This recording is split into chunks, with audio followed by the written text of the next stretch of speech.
네, 반갑습니다. 저번 시간에는 이제 비파사나선과 가나선에 대해서 말씀을 드렸는데, 사실 수행 방법이라면 이 두 가지만 알아도 뭐 특별히 나쁠 건 없는데, 우리가 그래도 이 선의 역사를 조금은 알아야 되기 때문에 아마 여러분이 그냥 귀동냥한다 생각하시고 이 선에 대해서 이 가나선이 시작된 근원, 그 조사선이라고 하는 것과 또 당시에 또 유행했던 선의 하나의 방법인 묵조선이라는 것, 오늘 이 두 가지에 대해서 좀 얘기를 해보려고 합니다.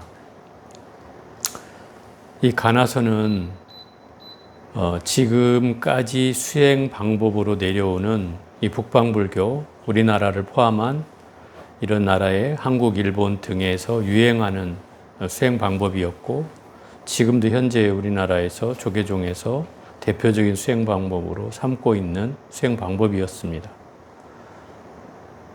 근데 이 수행이 원래는 이 조사선이라는 선으로부터 시작됐다는 겁니다. 이제 조사선이라는 게 뭐냐면, 조사라는 말은 뭐 달마대사, 뭐 해가, 능, 승찬, 뭐 도신, 홍인, 해능이라는 그 6명의 조사를 6대 조사라고 해요. 달마조사로부터 법을 이어온 사람들을 말하는 거죠. 여러분들 우리 그 조상들을 얘기할 때 뭐라 그래? 조부 뭐 이렇게 얘기하잖아요. 뭐 할아버지만 조부가 아니라 예를 들어서 뭐 4대 조부, 5대 조부, 6대 조부 이렇게 얘기한단 말이에요. 그때 조자가 붙는 건 할아버지 조자잖아요. 이 스님들한테 붙는 조사도 결국 할아버지 조자가 맞긴 한데, 그 당시에 그 대를 대표하는 스승이었다는 뜻으로 이제 조사라는 칭호가 붙이고, 주로 이제 부처님의 법을 이어온 분에게 이 조사라는 이름이 붙는단 말이에요. 그래서 이 중국에는 이 달마조사가 그 초조예요, 초조. 일대 조사다 이 말이죠. 그 달마조사가 사실은 중국 사람이 아니고 인도 사람이었어요. 뭐 역사적인 학자들은 이제 뭐 페르시안계 뭐 스님이었다라고 이렇게 알려져 있는데, 어쨌든 그 인도의 28대 조사예요. 28대라는 건 부처님으로부터 법을 이어와서 이 달마조사에까지 이르렀을 때가 28대가 되었다는 거예요. 이게 직계제자, 부처님의 의발을 받은 직계제자죠. 그 달마조사가 중국으로 건너왔어요. 그 왜 건너왔느냐? 뭐 이렇게 묻는다면 뭐 얘기가 좀 길어질 수 있겠지만, 이제 인도의 불법이 이제 거의 다 해간다. 그래서 인연이 다른 이제 중국 땅으로 건너오게 되었다. 뭐 이런 얘기들이 있는데, 그때 역사적으로는 아마 이슬람의 침입으로 불교가 좀 어려워진 시기가 였던 것 같아요. 어찌 됐든 그 이 달마조사는 중국에 건너왔을 때가 그 400 몇 년 되거든요. 그러니까 400 뭐 몇십 년이니까 그 양나라 때예요. 양나라. 그래서 양나라의 그 임금인 양무제라고 하는 그 양무제와 이제 조우를 하게 되죠. 그곳에 이제 지공이라는 국사가 있었어요. 그분이 이제 초청을 해요. 왕을 통해서. 왕은 이제 사실 그분이 누구인지 몰랐는데, 지공화상이 부처님의 직계 제자고 28대 조사며 아주 큰 스님이라고 이제 막 얘기를 듣고 초청을 했어요. 궁궐에. 궁궐에 초청해서 실컷 이제 뭐 식사를 대접하고 이제 법문을 하기 전에 몇 가지를 물었죠, 이 왕이. 그래서 뭐 무슨 얘기를 했냐면, 자기가 불사를 얼마나 했다는 거를 막 자랑했죠. 양무제는 사실은 불교를 굉장히 돈독하게 뭐 신앙했을 뿐만 아니라 불사를 엄청나게 했고, 또 스님들을 양성하고 절을 짓고 뭐 탑을 짓고 경전을 펴내고 스님들을 출가시키고 하는 등의 수없는 업적을 남겼단 말이에요. 그 정도 이제 치적을 자랑하죠.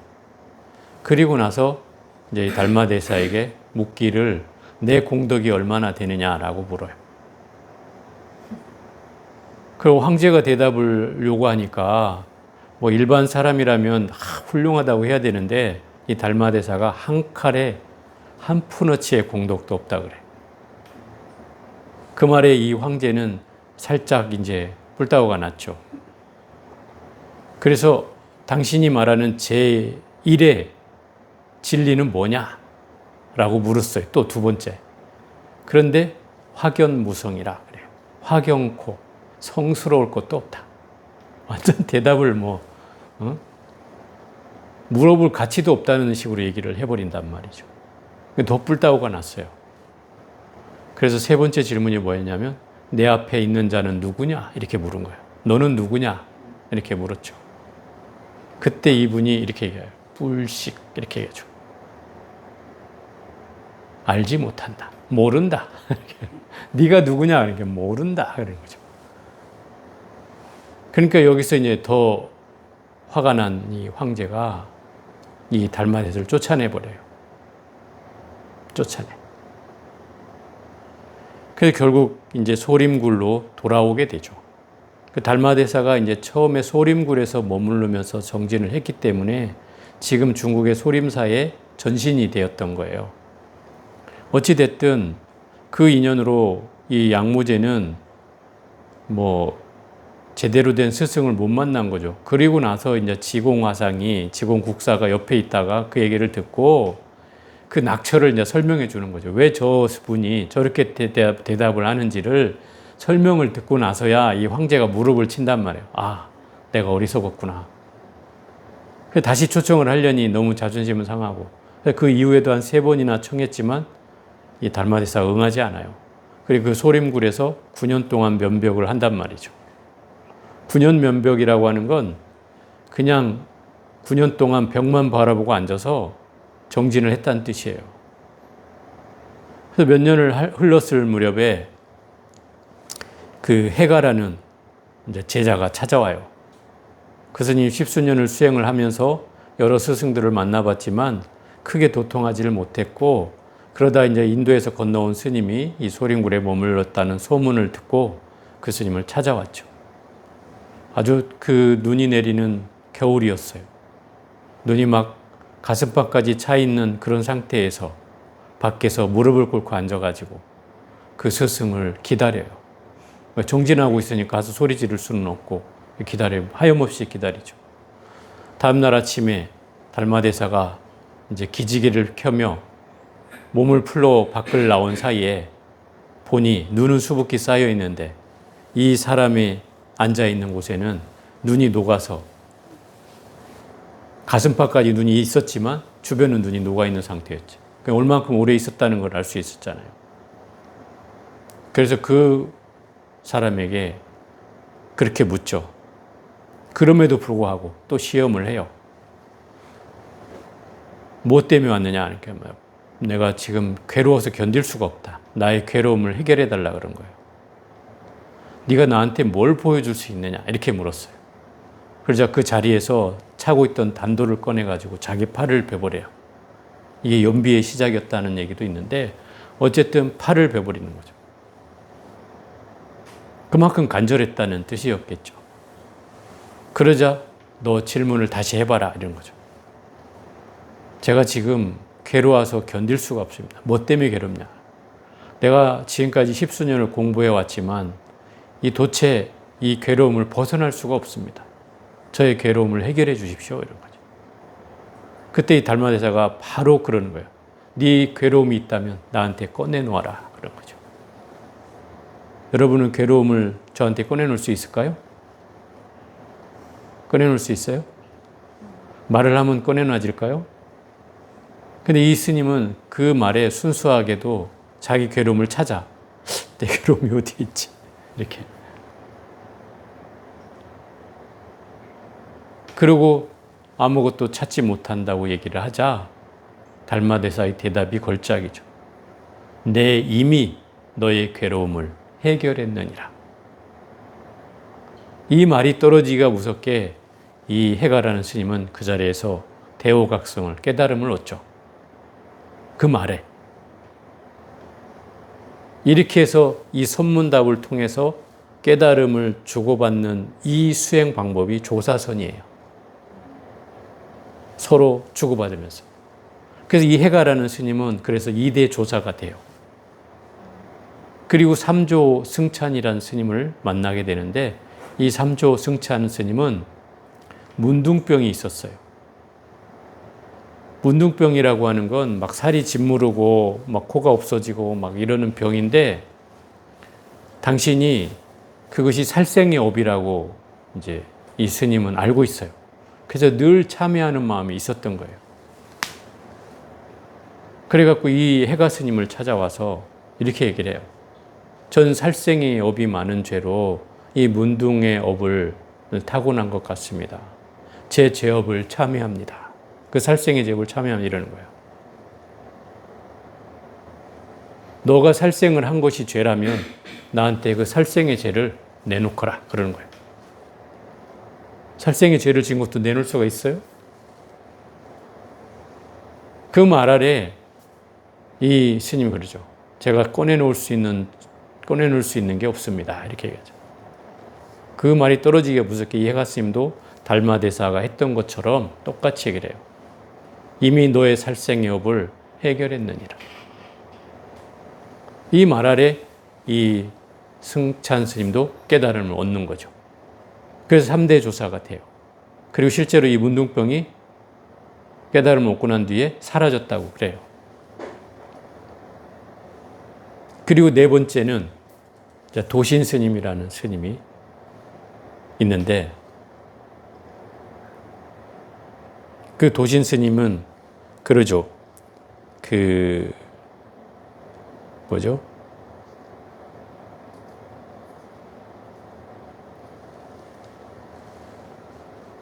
이제 그 도신 스님이 네 번째 제자이고 그 네 번째 제자와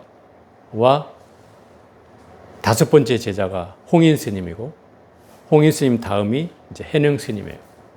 그래서 이 도신 스님은 이제 승찬 스님이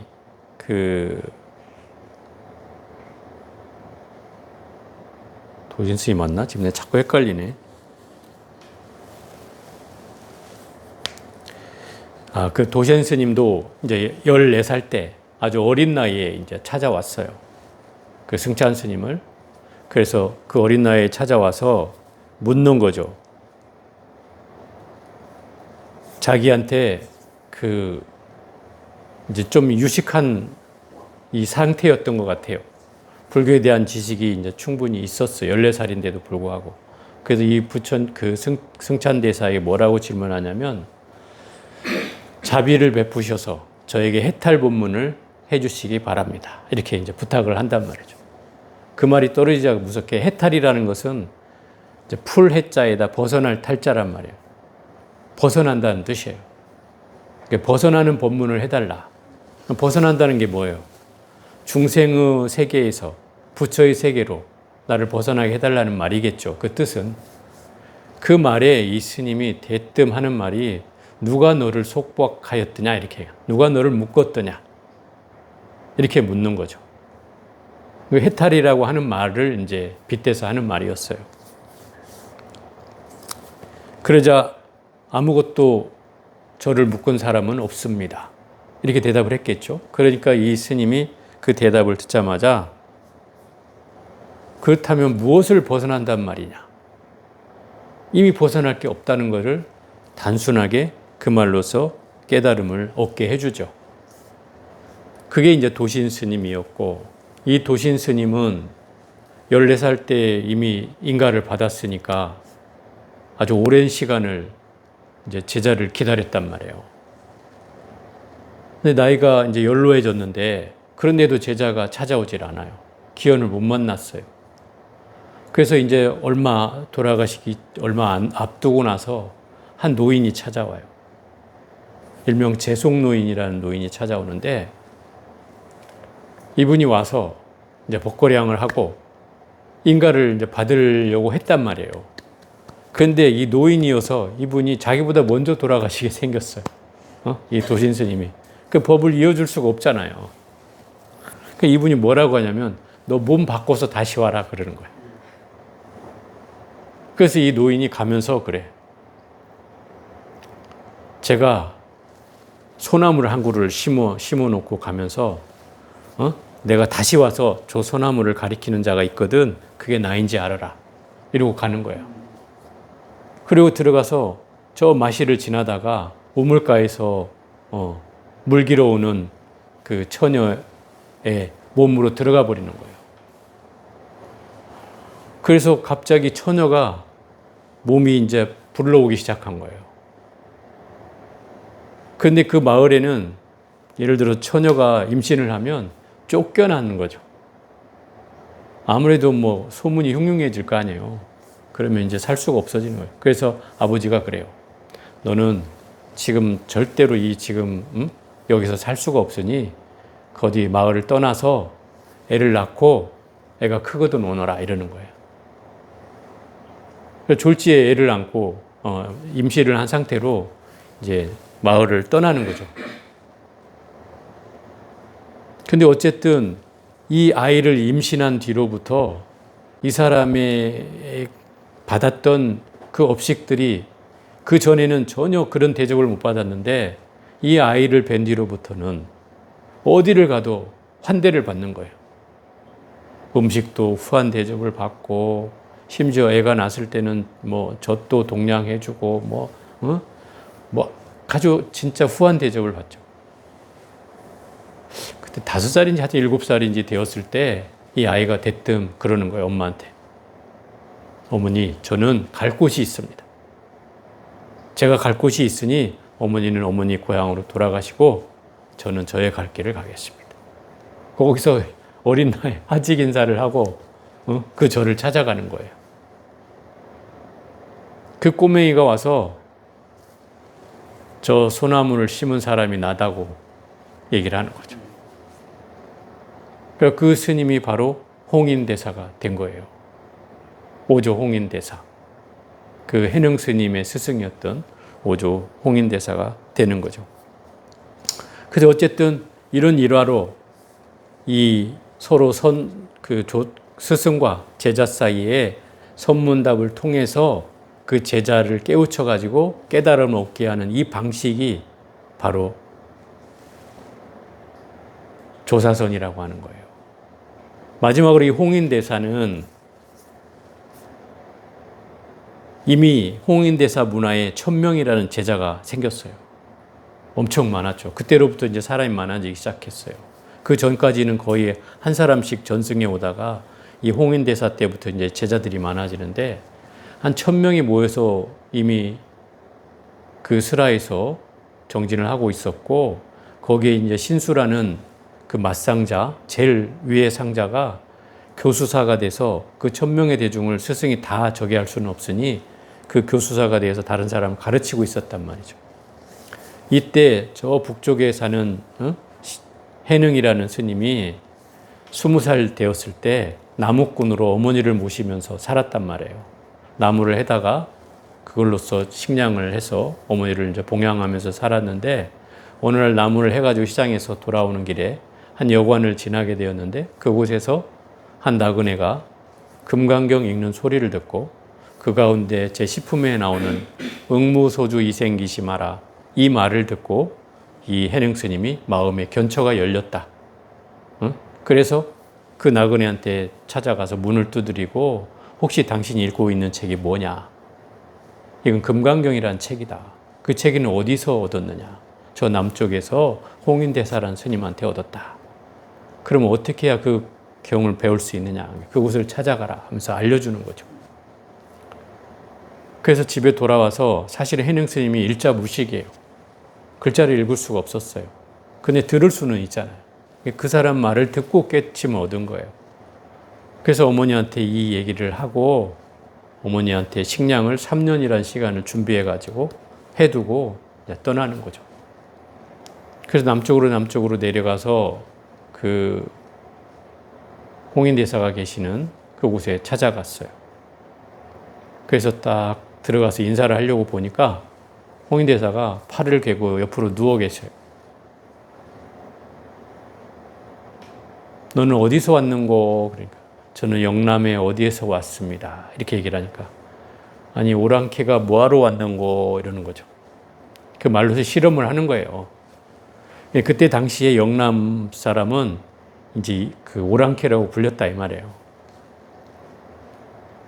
그때 그 말을 들은 이 해능 스님이 나이 20살짜리 된 스님이 뭐라고 대답하냐면 사람에게는 남북의 차별이 있는 줄 아나 불법에는 차별이 없는 줄 압니다.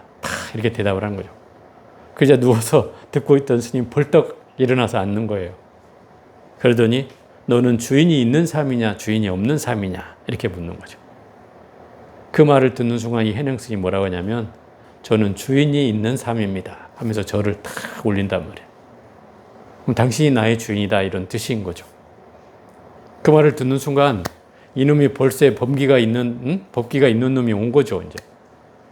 그래서 더 대화를 하고 싶었지만 주변에 이제 스님들이 듣는 사람들이 많아가지고 이제 너는 가서 저 연자방앗간에 가서 소방 하나 짓고 있어라. 그리고 행자하라고 보내는 거죠. 그리고서 몇 달이 흘렀는데 어느 날 이제 그 제자들을 불러 모아놓고 1000명이나 되니까 방을 이제 써서 너희들 중에 내가 의발을 전수해 줄 제자를 찾을 터이니 자, 개송을 지어서 내 방 벼락에다가 붙여놓거라. 일주일 후에 말미를 주겠다. 만약 이걸 붙여넣어서 제대로 인가받는 사람에게는 내가 의발을 전수해 주고 제자로 삼겠다. 이렇게 얘기를 한 거죠. 근데 그 1000명의 대중이 다 있어도 다 뒷짐지면서 하는 소리가 우리 맞상자인 신수 스님이 이거를 할 사람이니 우리는 그냥 굿이나 보고 떡이나 얻어먹으면 된다. 그리고 뒷짐지고 있고 그 신수 대사는 이제 일주일 동안 막 골머리를 앓는 거예요. 그리고 왔다 갔다 하면서 대체 어떻게 개송을 지어야 스승을 만족시킬 수 있을까? 이걸 막 고민하는 거죠. 그래서 일주일 무렵 되었을 때 비로소 이제 한 개송을 적어서 이제 벼랑박에다 붙여놓은 거예요. 그러니까 아침에 이제 스님이 나가다가 그 벼랑박에 있는 글씨를 봤어요. 그 글씨를 보고 대중들에게 뭐라고 하냐면 이 글씨를 외우는 자는 지옥에 떨어지지는 않겠다. 사막도에 떨어지지는 않겠다. 이런 거예요. 지옥악이 축생이라는 세계에 떨어지지는 않겠다. 잘 외워라. 이렇게 이제 한 거예요. 그 말을 들은 제자들이 이제 인가를 받았다고 그 개송을 막 너도나도 이제 외우고 다니는 거죠. 가만히 이제 연자방앗간에서 그 소나 방아를 찢던 이 해능 스님이 그 얘기를 듣게 되죠. 나도 그 개송을 보고 싶으니 그 개송을 적은 곳에 한번 나를 데려다 달라. 이래가지고 거기를 데리고 간 뒤에 내가 글자를 모르니까 좀 읽어달라고 하죠. 그래서 뭐 몸은 보리수요, 마음은 맑은 거울과 같고 뭐 이것을 뭐 털고 닦아서 뭐 어떻게 하세 뭐 하는 그 개송이 이제 적혀 있는 거죠. 그것을 한 개송 외울 때마다 이 해능 스님이 대꾸를 적는 거죠. 몸은 본래 나무가 아니고 마음은 밝은 거울과 같다 그러니까 마음은 본래 어디 세울 데도 없네. 뭐 마음 먼지와 털고 닦고 어쩌고 하세요 그러니까 본래 한 물건도 없는데 뭘 털고 닦는단 말이냐. 뭐 이런 개성을 촥 이제 읊은 거죠. 그걸 이제 안에서 스님이 듣고 있었단 말이에요. 그 옆에 있는 처사가 그거를 이제 그대로 적는 거예요. 부르자마자. 그래서 그들이 간 연후에 스승이 나와서 신발짝으로 그 글을 얼른 지워버려요. 해능 스님 그 글을 적어놓은 거를. 그리고는 그날 그 오후에 그 연자방앗간을 찾아가요. 해능 스님, 그 홍인대사가 찾아가서 벼는 다 찧었느냐 이렇게 물었어요. 벼는 다 찧었느냐 이렇게 물으니까 해능 스님이 뭐라고 하냐면 이미 다 찧은 지 오래입니다. 이렇게 대답을 해요. 이 말이 서로 주고받는 문답이었어요. 이 말은 결국은 너 좀 잘 익었냐? 이렇게 이제 물어본 건데 잘 숙성됐냐? 나는 이미 벌써 숙성됐습니다. 잘 익었습니다. 이런 뜻이었단 말이에요. 벼로서 얘기를 했지만 서로 이게 알아차린 거죠. 그분다. 그리고는 주장자를 3번 내려치고 딱 간단 말이에요. 이 신호가 야반 상경에 나를 찾으라는 신호였어요. 근데 그걸 이 제자는 3번만 치고 갔는데도 알아먹는다 이 말이에요. 그래서 삼경이라는 건 몇 시냐면 밤 9시. 삼경에 절에는 전부 다 소등을 하고 취침 시간이죠. 그때는 모든 불을 다 꺼야 해요. 불을 안 끄면 쫓아오죠, 이제.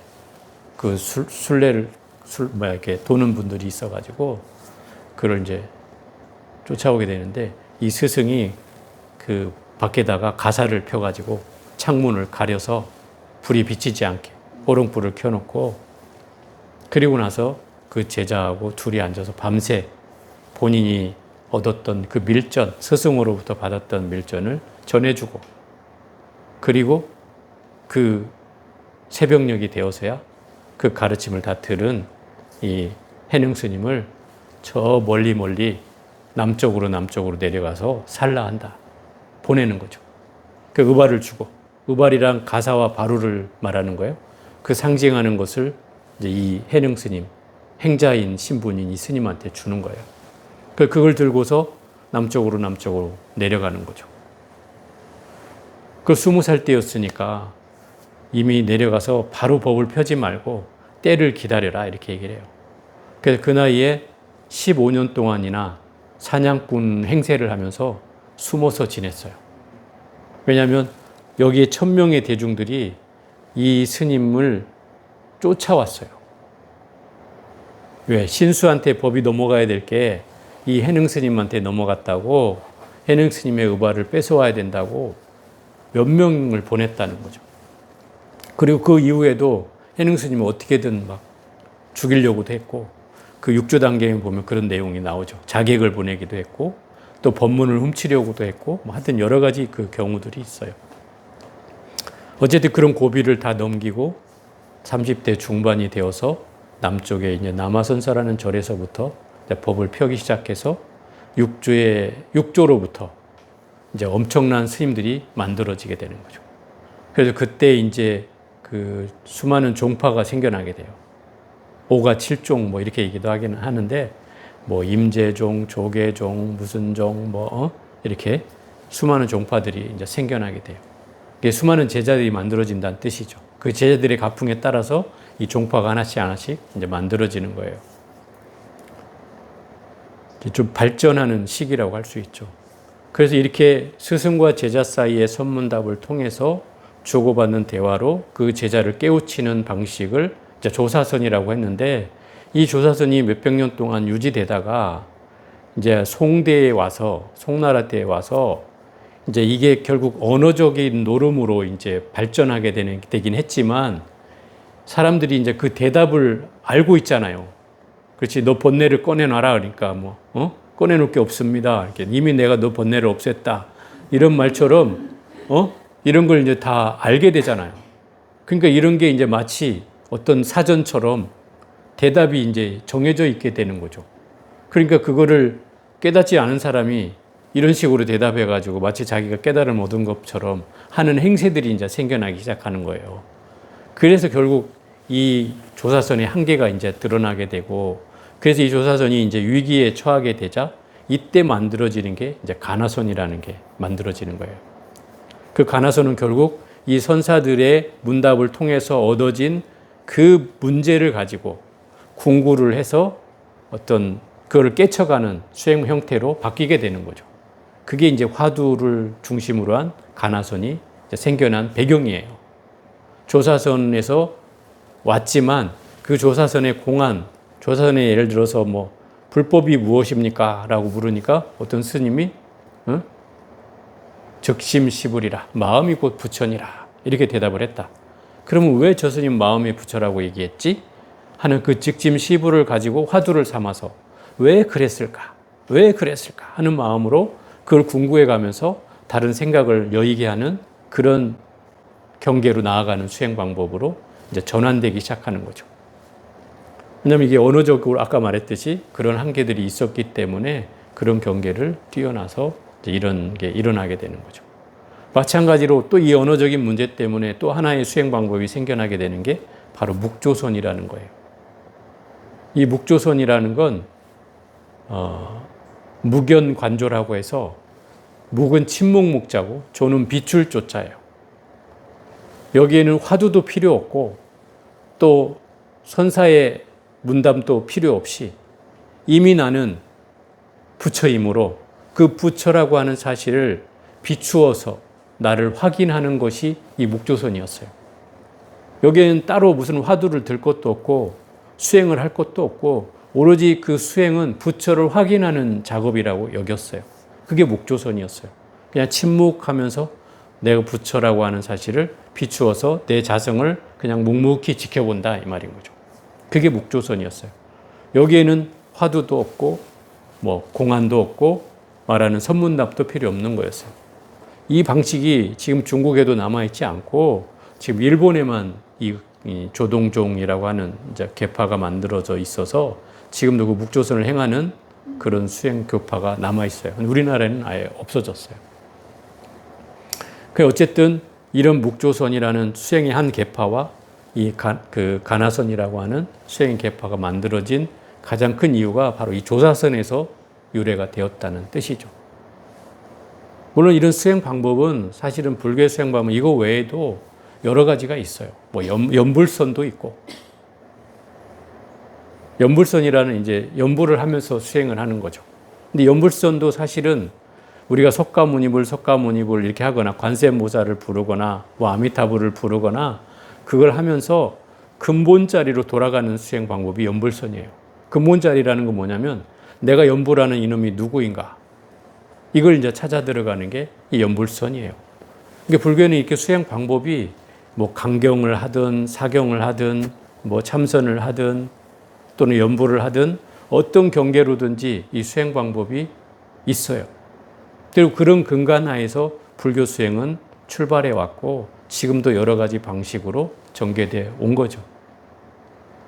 물론 이런 수행 방법들이 뭐 체계화됐고 정리되어 있긴 하지만 그러나 이제 이런 방식을 우리가 다 따라갈 수는 없고 우리의 수행 방법을 통해서 이제 이걸 확인해 나가는 것이 가장 중요한 일이라고 생각이 들어요.